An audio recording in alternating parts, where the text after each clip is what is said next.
Welcome to Haunted Hospitality, Southern Stories told by Spooky Gingers. I'm Robin. And I'm Zoe, and we both have stories for you today as part one of season 2 of our Haunted College Tour-palooza. Today we're visiting Kentucky. Yes, I did not get them mixed up. We're doing Kentucky. Yeah, we're doing Kentucky today. Okay. But before we get into that, how's life?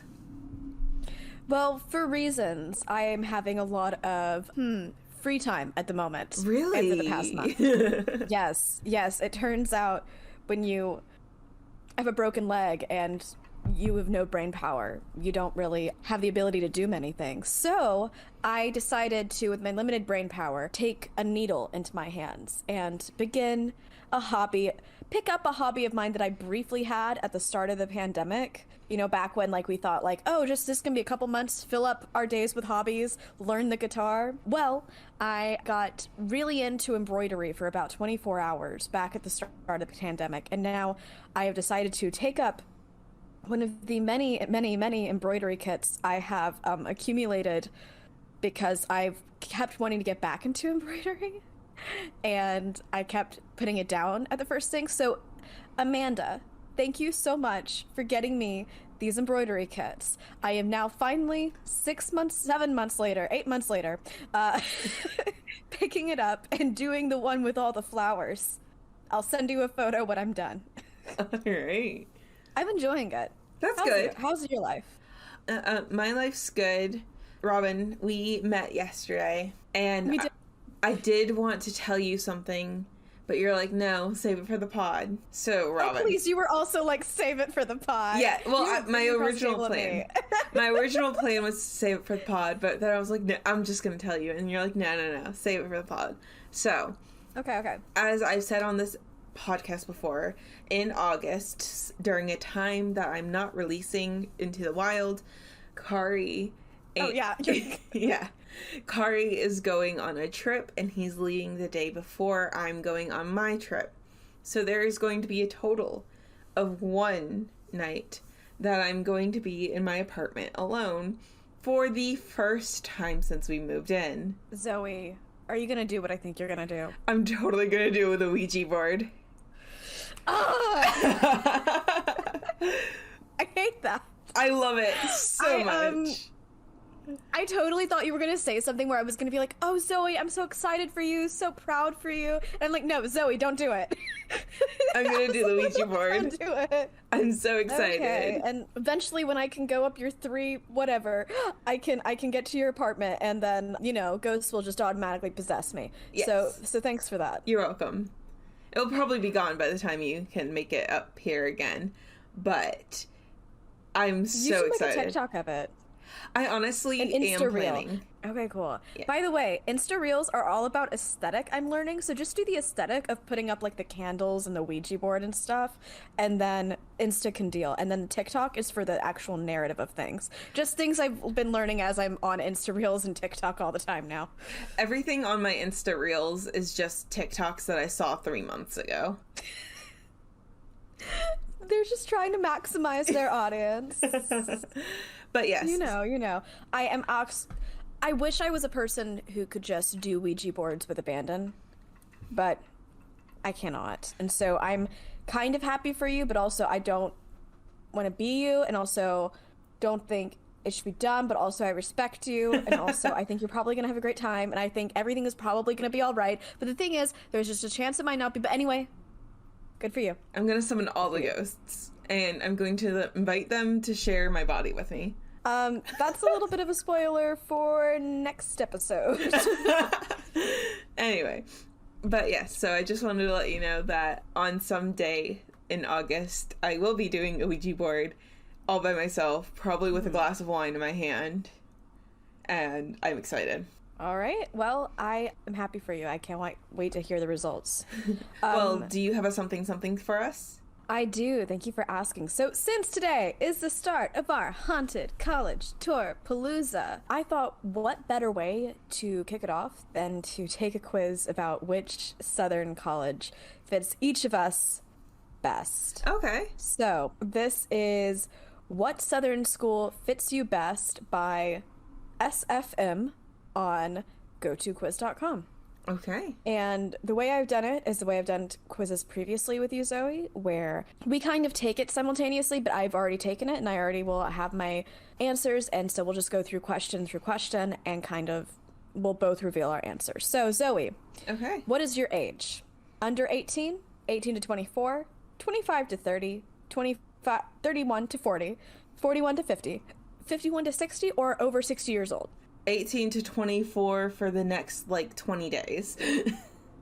Wow, you are so young. I had to pick the 25 to 30 crowd. Oh my god, I'm in my mid-20s. Yeah, you're in your quarter-life crisis. Okay. I'll just take a moment with that one. What is your gender? They only give male and female. Yeah, that's probably just to rule out women's college. Colleges. Yeah, but go ahead and put female. They could have phrased it differently. Okay, female. Do you prefer a city or a college town? City. Definitely city. I selected city too. Would you rather be closer to the mountains or the ocean? I always hate those questions because I don't particularly like either. So I guess ocean. Actually, neither is an option. Neither is an option. Neither. I honestly didn't think neither would be one of the things you would pick. Oh. So I didn't mention it. I feel like, so I picked ocean. I feel like apparently this is asked in I learned that this is asked in North Carolina a lot. Because I was asked a lot in North Carolina. It was like, do you prefer the mountains or the ocean? And the thing is, everybody wants you to say mountains, and if you say ocean, they really kind of judge you for being basic. I like the beach. I like the ocean. Mine was ocean too. Yeah. How serious do you take sports? Not at all. 1, I cheer for... I have to go through the options. So sorry. 1, I cheer for a winning team with a big program. 2, I'll always cheer for my team, but I won't go crazy over a loss. 3, win, lose, big, or draw. Big is not an win, lose, big, or small. That's not an option. I don't know. I'm a diehard fan no matter what. 4, I like to tailgate, but I don't care that much about how we do. 5, sports are cool, but it's not my life. So there's really not a not at all option. But I guess I'd say the closest are the tailgating one, and the sports are cool, but not my life. See, I didn't even tailgate. I hate tailgating culture. Not culture, but the idea of being with a bunch of sweaty strangers outside in a crowded parking lot does not make me go, yeah, I should go. So I guess sports are cool. I just like the food option of it. Okay. Sports are cool, but not my life. Mm-hmm. That's also what I picked, which is kind of funny because I think I like sports more than you do. But I none of the others still applied to me. This one doesn't really have the full spectrum of it. No. 6, what type of crowd do you like to surround yourself with? 1, laid back. 2, preppy. 3, privileged. I thought that was an interesting option. Yeah. 4, rowdy, or 5, intelligent. Chill, the laid back one. I also chose laid back, but only... Okay, so I was thinking, well, maybe intelligent, have some smart conversations. But I really feel like if you are with a crowd of people who label themselves the intelligent crowd, then, you are going to be a part of the worst conversations ever. Yeah, it's going to be exhausting real quick. Exhausting real quick, boring, etc., etc. 7, I love the range of options it gives for this one. How serious do you take Greek life? It's all that matters. It's just a close group of friends. I'm here for a good time, or it's just something to be a part of. How about... So you are in Greek life in this scenario. How about Greek life should be banned from campuses? Is that an option? It's not an option, so... I guess that last all that one. matters to you? Just something to be a part of. That is also what I picked. We're probably gonna get into the same school. So we've said almost everything the same. What is your favorite food? Fried chicken, brisket, crawfish, pulled pork, or jambalaya? I guess of those options, I guess I have to go with fried chicken. Okay, I went with brisket. What is your favorite sport to watch? Football, basketball, or baseball? I have seen football games before. Is that your final answer? Yes. I mean, I think I've seen one basketball game, and it was middle school second team, and I haven't seen a baseball game since I was in elementary school. Okay, so I pretty much equally love watching basketball and baseball, but Gamecocks women basketball, #1 in the nation, so I just decided to give them a prop, and I picked basketball for myself. Okay. Number 10, based on your SAT and GPA, what type of school could you get into? I'm going to answer this for you, but the options are hard, good, and party school. And Zoey, you got into honors, so I put hard for you no matter what you say. Okay. Yeah, no.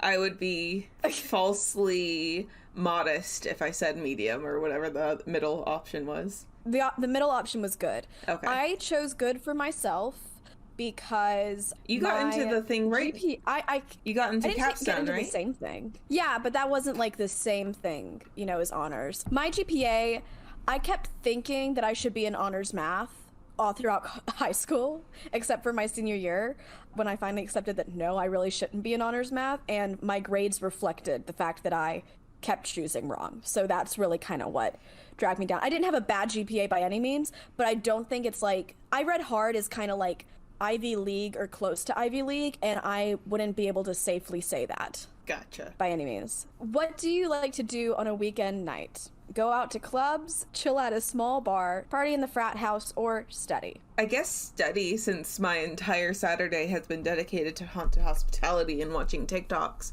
Okay, my Saturday was also dedicated to haunted hospitality, but I picked for myself chill at a small bar because it's what would you like to do on a weekend night? And not that I don't love this, but I would also love to chill at a small bar sometime. If it had an option for like chilling at a small house party with only your friends where there happens to be alcohol. Oh, for sure. That would be my answer. Oh, for sure. Absolutely. 12. Where would you prefer to live? Fraternity house, home with a couple friends, student apartment, or city apartment? City apartment. I read home as like a house with a couple of friends, but okay, city apartment. I put myself house with a couple friends because I kind of like house vibes. Okay. Okay, I'm submitting answers. Zoey, we are going to the same school. Where are we going? University of Houston. It says, you enjoy the big city life more than a crowded college town. Although it's in the heart of the big city, the Cougars are much more laid back than other stuck-up private schools. You're prepared to stay loyal even if your team gets overshadowed by the bigger programs. All right. So, we are not covering the University of Houston, at least not today. Maybe in the future. Not gonna refer back, but that is my something Southern. We got the same place. In every eventuality, we go to the same school, Zoey. Yeah. No, I'm kidding. All right, so let's get started with Kentucky. Okay. I guess I'll kick us off. But before we do, Robin, do you have any trigger warnings for your episode? Yes, I have a content warning for suicide. Same here. I went to the Western Kentucky University. Western Kentucky University's website is like obsessed with the fact that they have ghosts, and honestly, this might have been able to be a full episode just on its own. I did keep it a little bit short, but there are several buildings that are haunted, and pretty much the only source I had to pull from was the Western Kentucky University's website. So just a little bit of where Western Kentucky University is, or WKU, so I don't have to keep saying that. They were established in 1906, and they are in Bowling Green, Kentucky. So let's start. I'm going to break it down by the building, each building within the campus. So the first one is the Barnes-Campbell Hall.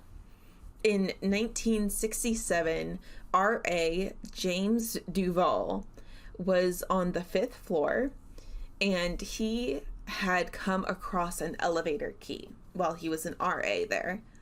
He wasn't supposed to have one, but there was an elevator that often got stuck. And so it got to the point where all the students knew that if the elevator was stuck, they'd call him. And what he would do is he would use the elevator key to open the elevator doors, and he was able to lean into the elevator shaft and flip a switch, and it would trigger the elevator to move again. And he's done it several times. It got to the point where everybody knew you go to him if the elevator's stuck, because whoever is technically supposed to do that would take too long.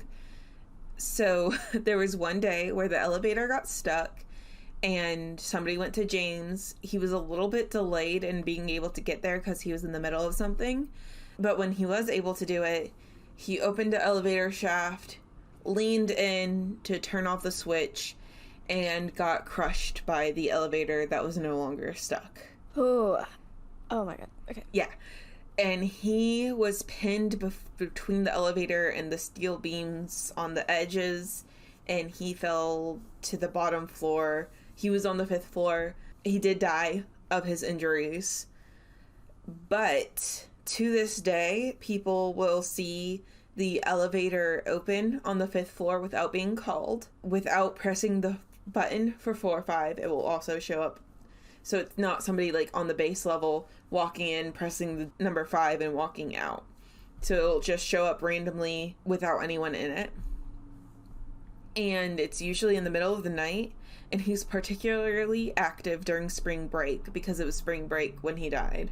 One year in particular, I don't know if it was like a 50th anniversary kind of thing, he turned on all the 5th floor water faucets just randomly one year. Good for him. Yep.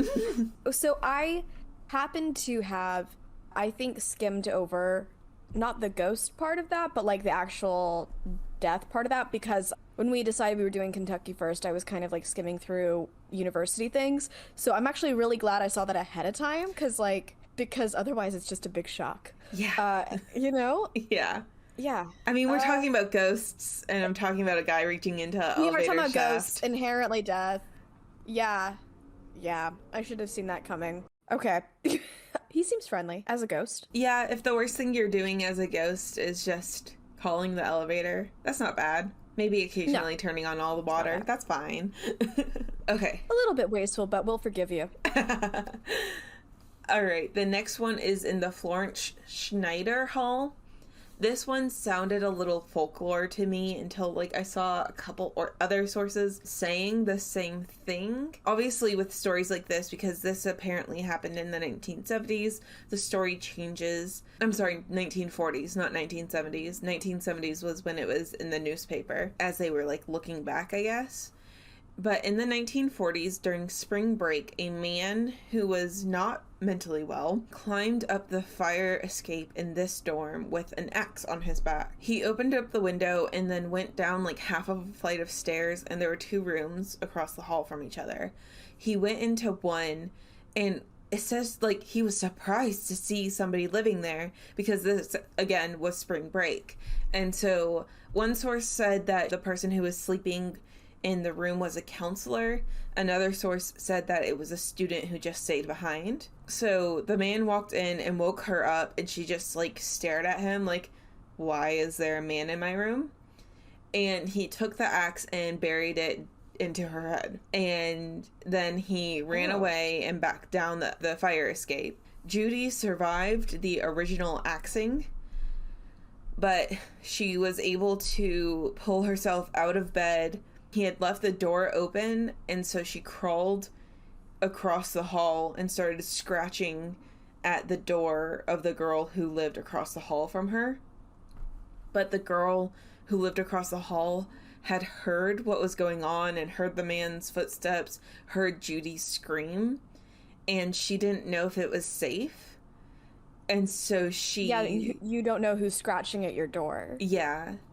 And so she didn't open the door. And then the next morning she opened the door and found Judy dead with the axe still in her head. Ooh. And her fingers were apparently bloody from scratching at the door until she died. Yeah. Oh my god. Yeah. That is so dark. Yeah, and I'm finding this on the website, like the university's website. Oh my god. And that's why I'm like, it kind of read as folklore to me, just because like, it does. The way they were just telling it, it was like, and she looked at him, shocked. And it was just like, well, how would you know that? Technically, the only details you should know are that, you know? So there's some storytelling license there, it sounds like. Which, I mean, it's their college's storytell to license. That's not a sentence. No. Okay. Okay, but yeah, so that is how she died. So apparently she's still seen in the hallway where she died, especially during spring break. Residents will hear footsteps. They will see doors slam shut with no one around, and people will get locked inside of bathrooms. Judy is also seen sitting in windows. She'll rearrange the furniture of the floor, and she'll turn off and on electronics like alarm clocks and computers. During spring break, she'll scratch at the doors and relive her last moments in the hallway. So that's terrifying. Imagine coming back from spring break and then you see like your door has some scratches on it and you're like, ah, shit. Yeah. A pretty good thing happened here. Yeah. And then there's also cold spots and items that will go missing and then reappear after some time in a mysterious spot. And most people who live there say that they will feel like they're watched even when they're in their room alone. One comment. Mm-hmm. Every single building that is going to be in the university I cover, it's always like, by the way, nobody ever feels alone here. Like, and not in a heartwarming way. It's like, you're being watched. Yeah. That is a common theme within mine as well. Okay. Thanks, Kentucky. Kentucky, we see you. We do see you. That should be their state slogan. We see you. As in they see us. Not us, but us. Oh. Alright, so the next one, so this is all of Greek Village, but unlike at USC where they had like Greek Village and all the houses belong to the Greek sororities and fraternities, it seems like they literally just buy random houses throughout the city and they're like, yeah, this is now the Phi Delta Theta house. So it's not... That makes sense. Yeah. So it's like not... the movie Neighbors. Never seen it. Is that Zac the one is part of a fraternity that moves in next to Seth Rogen? Yeah, okay. I have seen the previews for it, but I have not seen it. But... Okay. So the Phi Delta Theta house has rattling pipes. Very spooky. They also... So this is kind of like really hard to explain. But okay, so they have staircases, right? And staircases have railings. Like banisters. I'm familiar. Yeah. And so... and so... the handrail is connected to the stairs with the railings. The sticky things. Yeah. So apparently some of those railings are missing. So like there'll be 2 or 3 missing per flight. But if you pay attention, let's say you walk in today, right? And if you pay attention, you're like, okay, the 3rd one's missing and the 6th one is missing. And then you go back in 2 weeks, the 4th one and like the 8th one will be missing. And so that's a ghost. Here's like, is there like a certain time of night when like you can see one railing getting picked up and jiggled out of its place? I don't know. And then the other one. Okay. I don't know. It's just like, that's a ghost. So moving on to the Delta Tau Delta house. A boy... Okay, can I just say, I love how uncertainly you pronounce all of these fraternity sorority names. Okay, I know Delta. I've never heard of Tau. Okay. TAU. Okay. So, the Delta Tau Delta house, there was a boy named Billy Lester, and he died in the 1980s. And he still haunts his old room, which is now called Billy's room.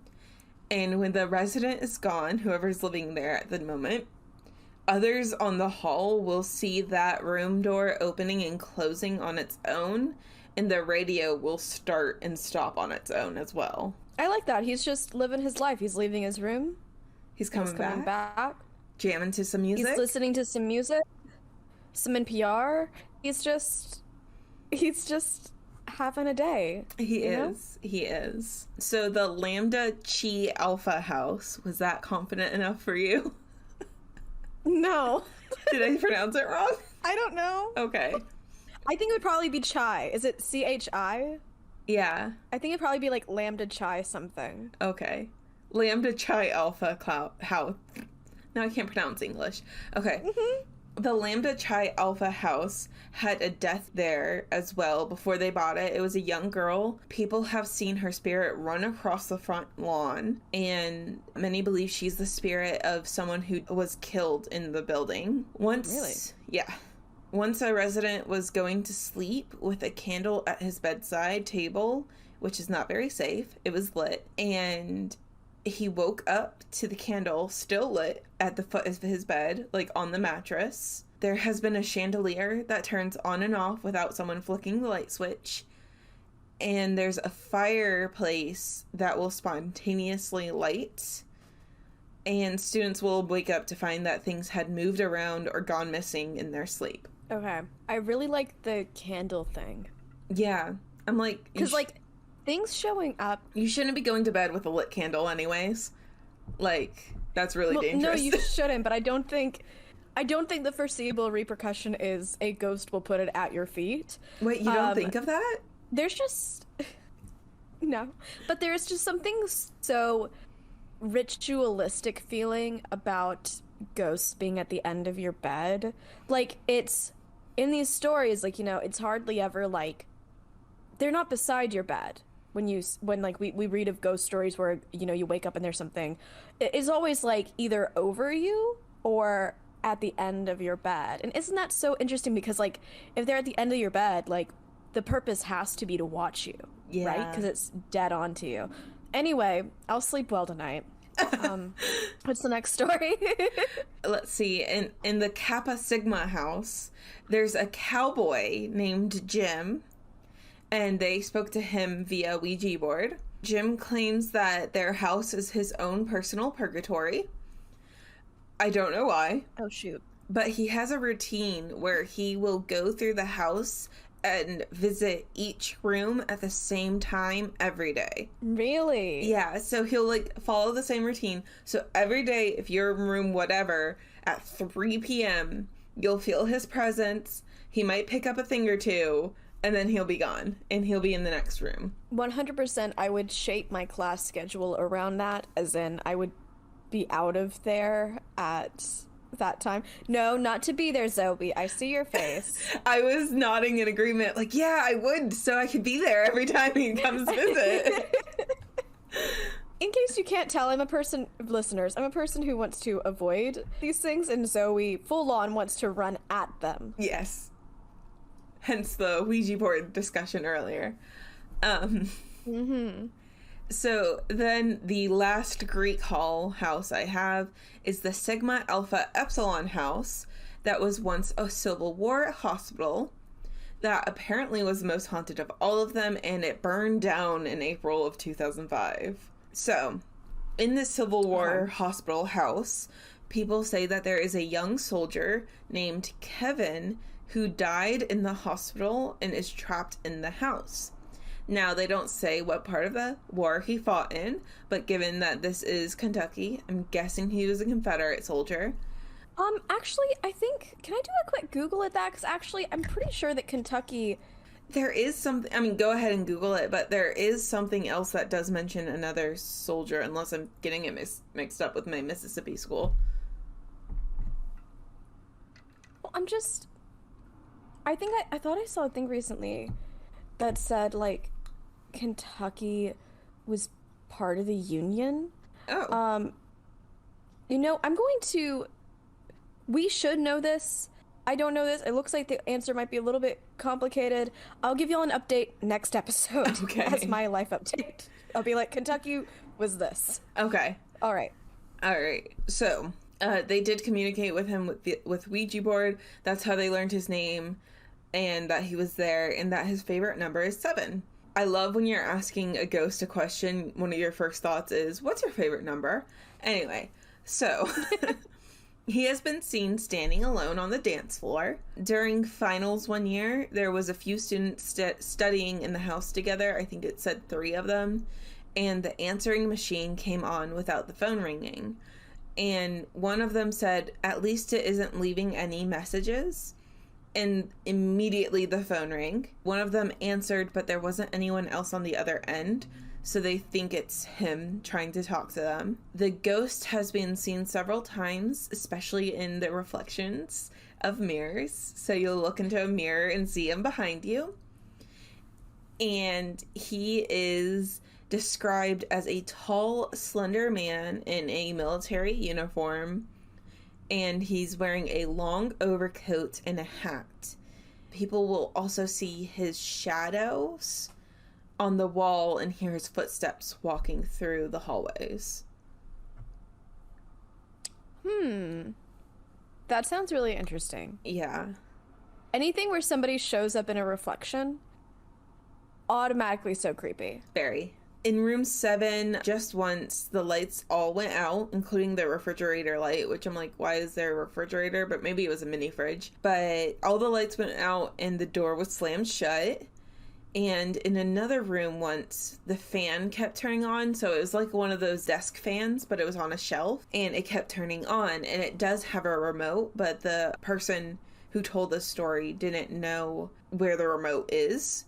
And so the student would get up. So the fan kept turning on, and the student got up to turn it off. And then he would sit back down, and then the fan would come back on. And so he'd get up and turn it off. And he thought his roommate was trying to play a prank on him. Like his roommate found the fan remote and was just messing with him. So he got up and started yelling into the other room, like, knock it off. And when he started yelling, the fan, like, fell off the shelf that it was on. And so he was thoroughly creeped out and went into his roommate's room and discovered that his roommate wasn't home. Ooh. Yeah. So that was creepy. But that is all I have for the Greek life. The next one is the McLean Hall. So this one is named after Maddie McLean. She was a student there herself, and she was a faculty person there. And she loved this hall, and it was named after her. And during her life, she would walk through the hall, and she was called like a motherly person to the students who stayed there. Okay. So one day after she passed, like many years after she passed, 3 students decided to reach out via Ouija board and ask if she was still in the house. They got communication back that said that she was in fact there, and they asked her to show herself to them. And so she said she would. And so they turned off all the lights, and they saw a bright light appear before them. And in that light, they saw a woman with gray hair, lighter gray face, and even lighter gray outfit on. And they believed that was Maddie McLean. Do you usually get such an apparition from a Ouija board? I mean, I don't know. Maybe if you're calling the spirit out by name, but I don't know. Okay, I just found that interesting. And I don't think that's like via Ouija board. I think that's they were talking to her via Ouija board, and then she decided to show herself, kind of thing. Yeah. Okay. And so they asked her questions about her life, and she was able to answer almost all of them. And then they took her answers and did some research after the fact and found that her answers were accurate to what they were able to research. And other students have reported feeling her presence there. They've heard her in the hallways, and they say that they always feel loved. Yeah. That's sweet. Yeah. Then, going from that sweet one to something less sweet, and the Pierce Ford Tower, which I think is 27 floors, there was a male resident who decided that he did not like taking showers on his floor. He wanted to go to another floor to take showers, which I'm like, why? Maybe his floor was just not good. Depending on the source, he either would regularly go a couple floors up or a couple floors down to go take a shower. And one day he came out of the shower. He was still wet, dripping water, and he had a towel around his waist. And he walked over to the elevator, and he pressed the button to call the elevator. And the elevator door opened, and he stepped in and fell 20 floors to his death. Yeah. Holy shit. Another elevator story. What is it with this campus and elevators? Yeah, if you're going to Western Kentucky University, please double check your elevators. Oh my god. So every year on the day of his death, wet footprints will reappear in a path from the bathroom to the elevator on the 20th floor. All right. Another source, this was not on the college website, but another source said that there was also a construction worker when the building was being built in 1970 who also fell to his death in the elevator shaft. And when the dorm is closed for breaks, the elevators will go up and down and open on random floors and then shut, all without buttons being pressed. And you can see it apparently on security footage. Brilliant. I would take the stairs. There's just not good luck there. Yeah. So then the next one is the Van Meter Hall. So this one has 3 stories, all trying to explain a mysterious blue light that appears at night. So, okay. In 2 of the stories, it's a ghost and it happens to give off a blue light. In the third one, it's a little bit different. But the first 2 stories, the most commonly known one is that in 1909, a construction worker fell through the skylight. So a lot of falling deaths here. But he fell through a skylight into the lobby because this hall has it's like I think it said 2,000 or 20,000. I know that's a big difference. Auditorium with a stage and everything. And so it has a lobby. And he fell through the skylight into the lobby and he died from his injuries from falling. And he bled out to death. And there was a lot of blood there. And the story goes that every time they wash the floor, his blood comes back and they have to like scrub that spot. Yeah. Okay. So the other version of the story was that in 1940, a student was on the stage and he was fixing the overhead lights, like the stage lights, and he fell to his death onto the stage and bled out to death. And his blood couldn't be cleaned up from the stage floor to the point that they had to tear up the floor and put down a new one. Really? Yeah. That's the second story. And then there is a mix between those 2 where it says that the construction worker fell from the skylight onto the stage floor, but there was never any skylights over the stage because that would just be stupid design because that would ruin your lighting for the stage. But most people who believe that one say that, oh, they just rebuilt it, so that's why there aren't any skylights anymore. But that one's probably like least likely to be true.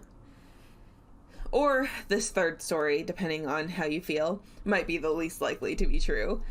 So the third story is that there are caverns underneath the school, like a system of caves. Yes. And that there is a hermit living in those caverns, and he has a glowing blue lantern, which is why there's that blue light, and he has found a secret passageway into the Van Meter Hall, and he just goes there occasionally. I will always go with the cave option. You know, it really was giving me Third-Eyed Man vibes. Third-Eyed Man. Yeah. Yes.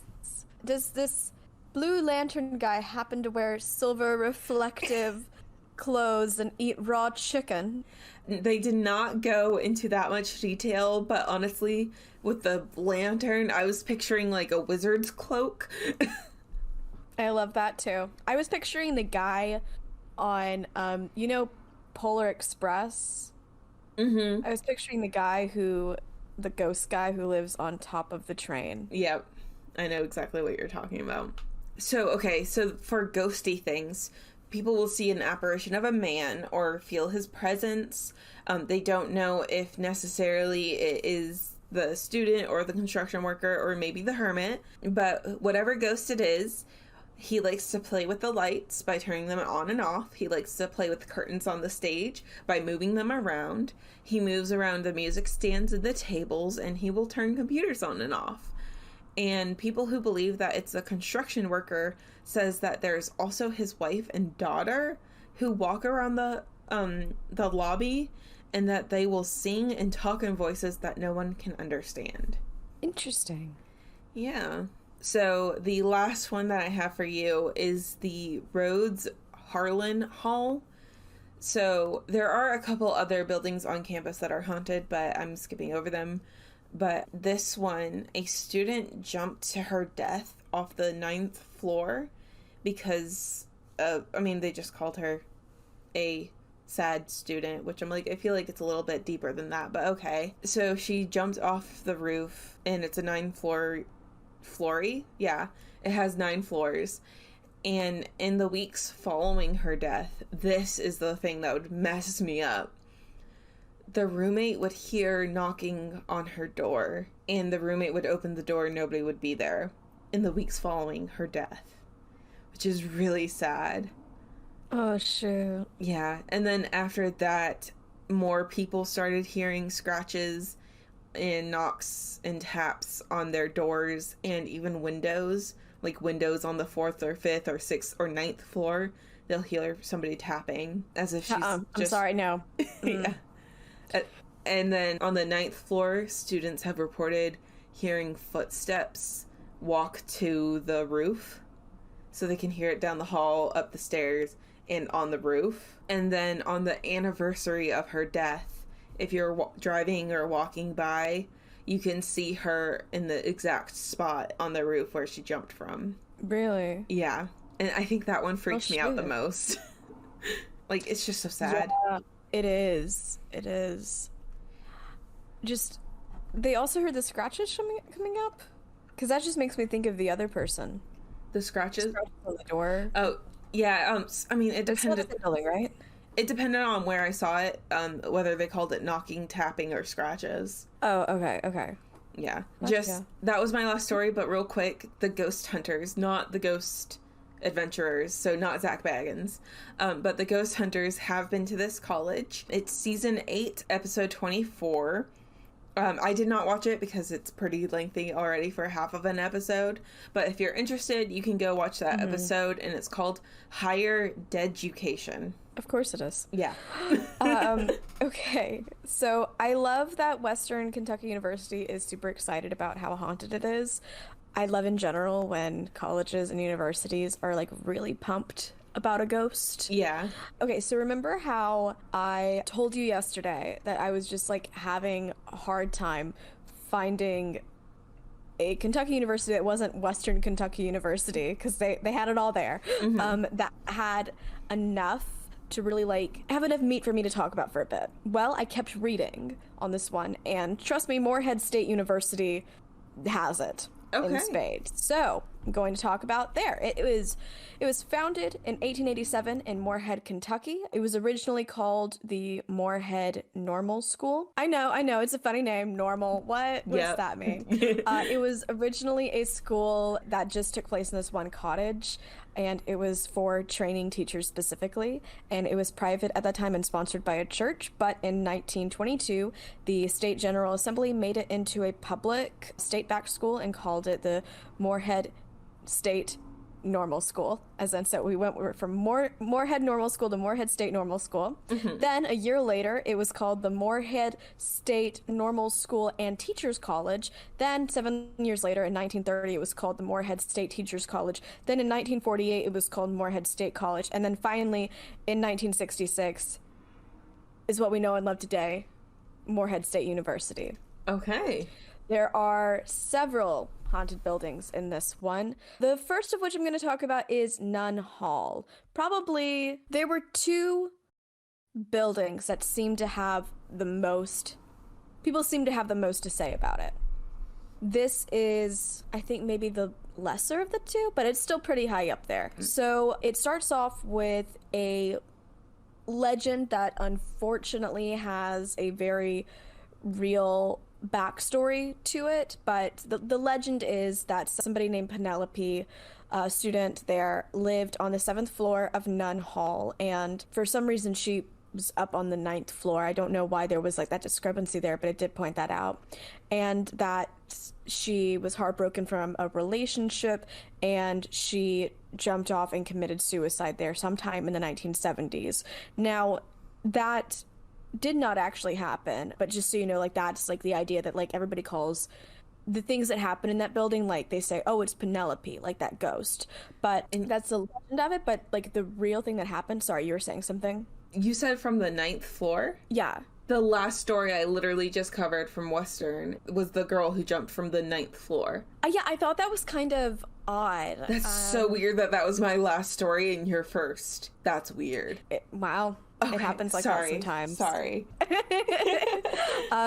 But unfortunately, it did have like a very real actual backstory that spurred the legend, because in 1971, a real 20-year-old student named Dora did accidentally die at Nunn Hall. She didn't live there, but she was a student who lived in a nearby dorm, and she was visiting a friend at Nunn Hall, and she accidentally fell out the window.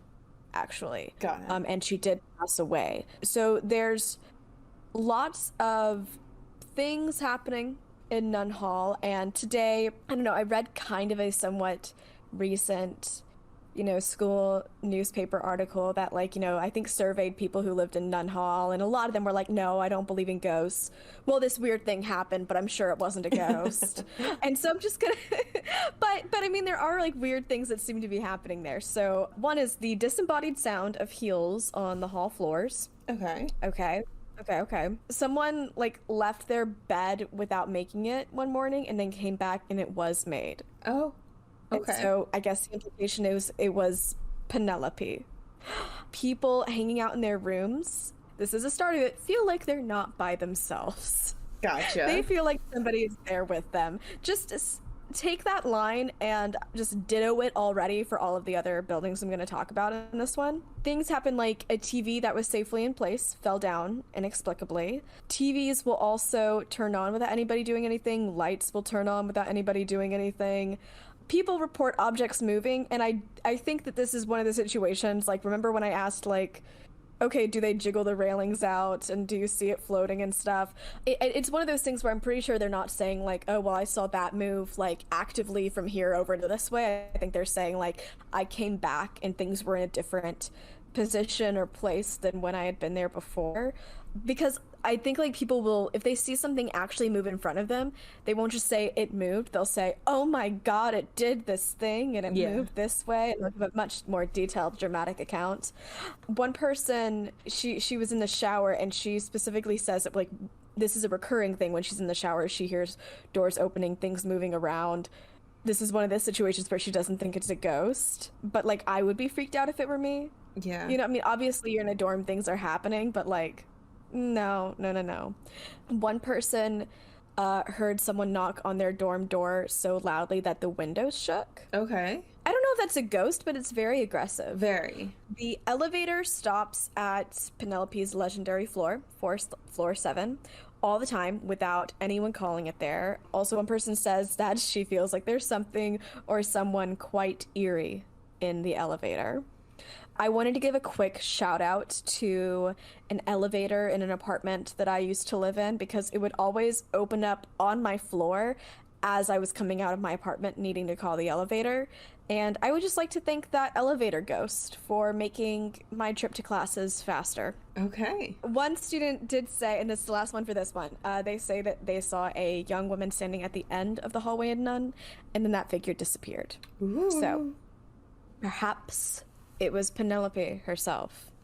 Now we go to the one, basically I think I'm going to call this one the one that the theater kids got a hold of, because I love stories that theater kids have anything to do with, ghost stories, because they are some good ghost stories. These people remember things, they remember them well, and they are very affected by it.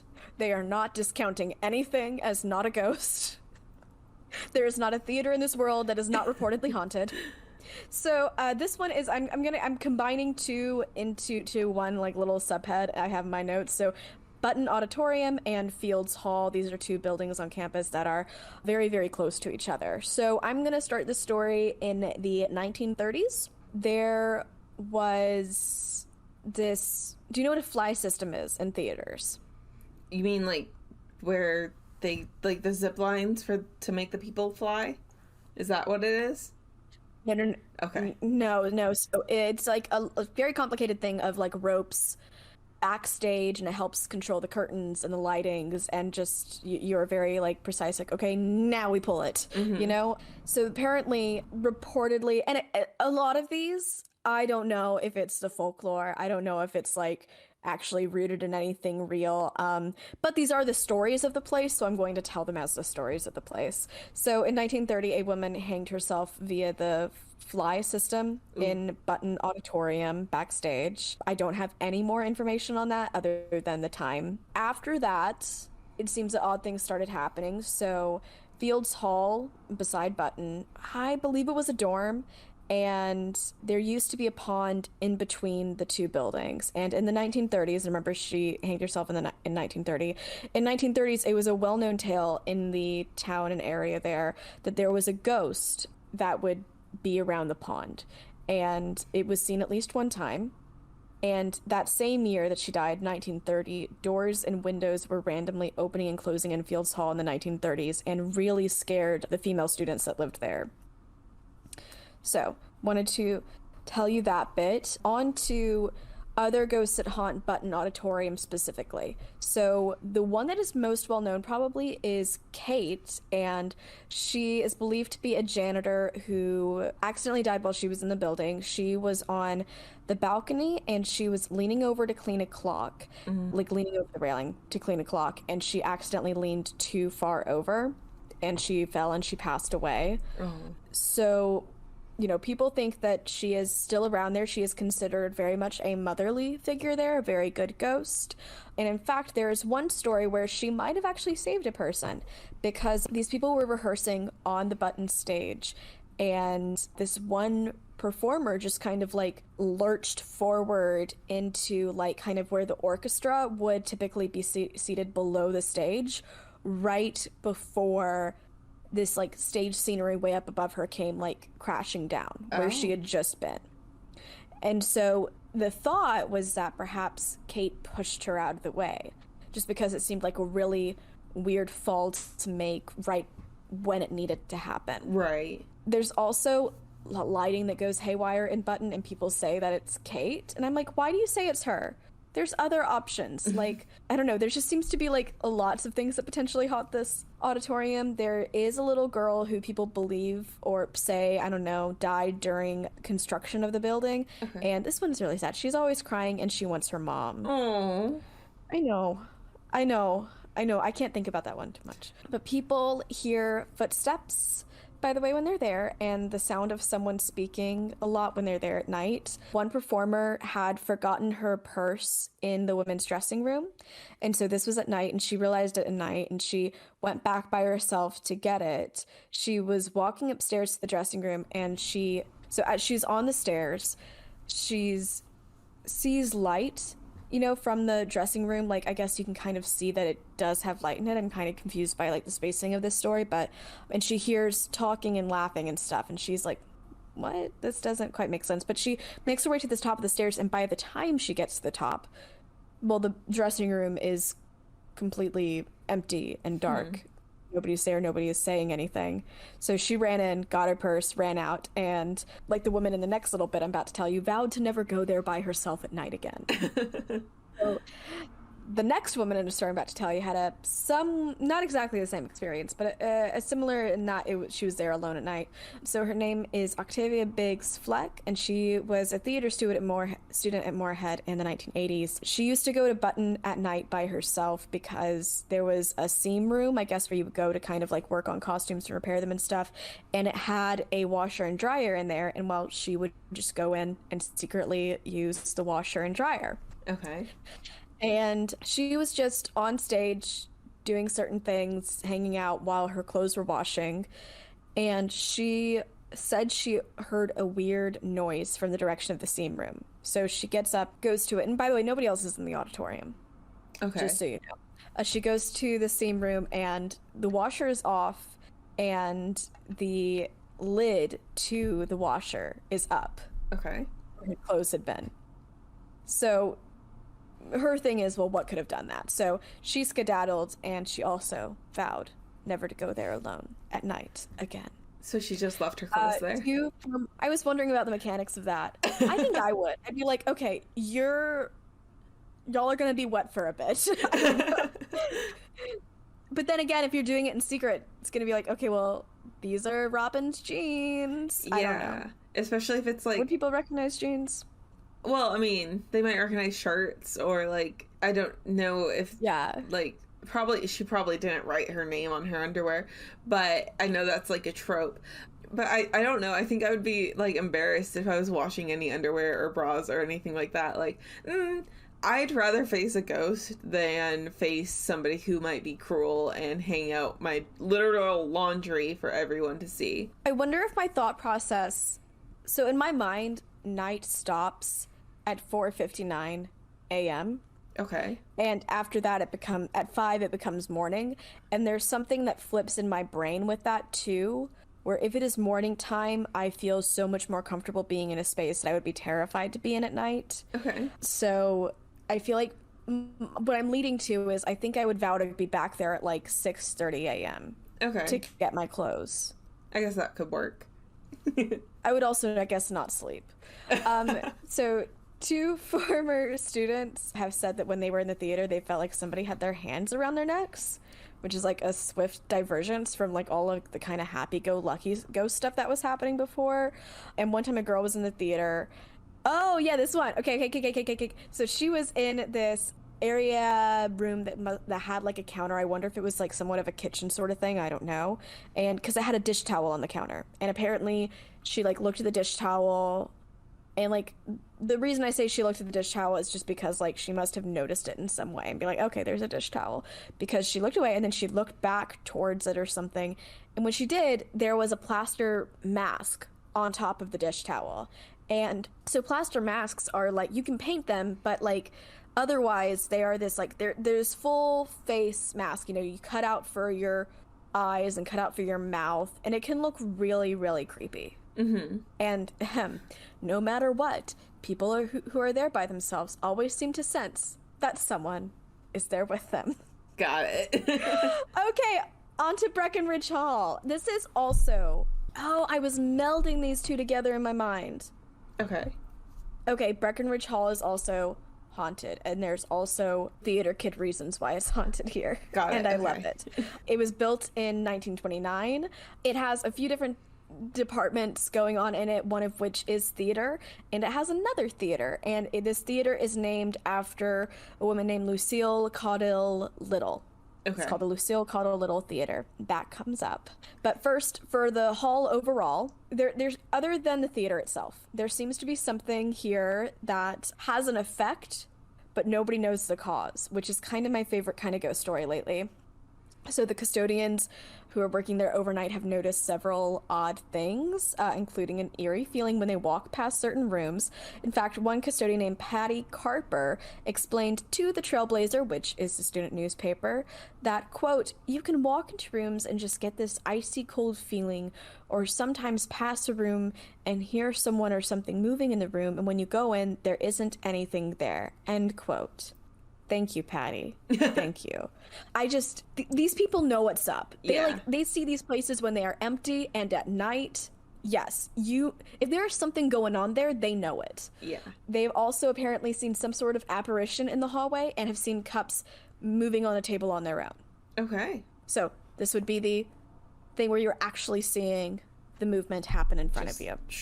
Big difference, in my opinion. Yeah. Yes. A gentle slide across the table. Thank you for the movement, Zoe. Both are equally creepy, I would say. Unless you have ADHD. Like the coming back in and finding something. Well, it's just... No, I do like the questioning of did something happen versus if I saw something happen in front of me, I would be like, that happened? Right. Okay, I think there is something to be said about the vagueness in between and that being in itself a really creepy space to be in. I just think I would assume that I did something stupid and forgot it. Yeah, that's me too. So students experience lights turn on and off in random spaces of cold air.